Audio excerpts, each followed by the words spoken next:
خاتون نے پوچھا ہے جی پاکستان سے سوال ہے، میری سسٹر کو ایک شیعہ لڑکا پسند ہے، اس نے 3 سال پہلے رشتہ بھیجا تھا لیکن ہماری فیملی نے شیعہ ہونے کی وجہ سے مسترد کر دیا تھا۔ میری بہن ابھی بھی اس کو پسند کرتی ہے اور کہیں اور شادی کے لیے رضامند نہیں۔ جب کوئی رشتہ آتا ہے تو وہ عجیب قسم کا رد عمل ظاہر کرتی ہے، رونا شروع کرتی ہے۔ میری فیملی نے استخارہ بھی کیا مگر اس میں بھی اچھا نہیں آیا۔ ہم نے اس کو سمجھانے کی پوری کوشش کر لی لیکن سب رائے گاں۔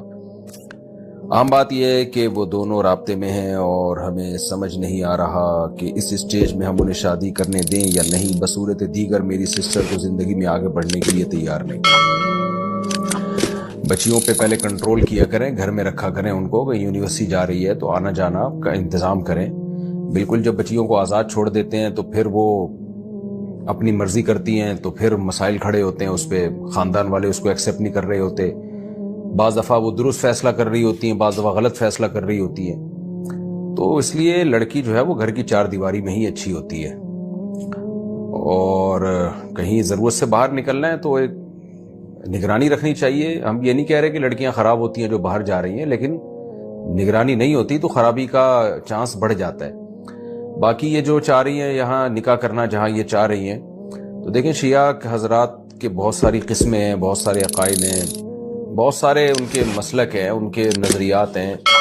کوئی ایک ایسا نہیں ہے جس پہ ایک نظریہ ہو کہ جو سارے شیعوں کی طرف وہ آپ منسوب کر دیں۔ کچھ اس میں ایکسٹریم لیول پہ پہنچے ہوئے ہوتے ہیں، صحابہ کو برا بلا کہہ رہے ہوتے ہیں، کچھ ایسے ہوتے ہیں جو برا بلا نہیں کہتے، صرف حضرت علی کو حضرت ابو بکر پہ فضیلت دیتے ہیں۔ تو اس لیے جب بھی اس طرح کا کوئی سوال آتا ہے تو میں ڈائریکٹ جواب دینے کے بجائے میں ریفر کرتا ہوں کہ آپ جس شہر میں رہتے ہیں وہاں کسی قریبی مفتی سے رابطہ کریں، کسی مفتی سے بھی نہیں بلکہ وہ مفتی جو باقاعدہ ادارے میں ہو، ادارے سے رابطہ کریں۔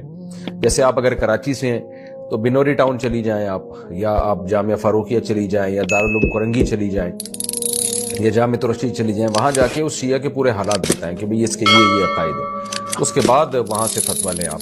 تو علی الاطلاق اس بارے میں میرے لیے فتویٰ دینا بہت مشکل ہے۔ تو جس کی طرف سے نکاح کا پیغام آیا ہے تو اسپیسیفک اس کے عقائد کے بارے میں جان کے آپ وہاں سے کہیں سے فتویٰ لیں کہ تاکہ آپ کو پتہ چلے کہ یہ نکاح جائز بھی ہے یا نہیں ہے۔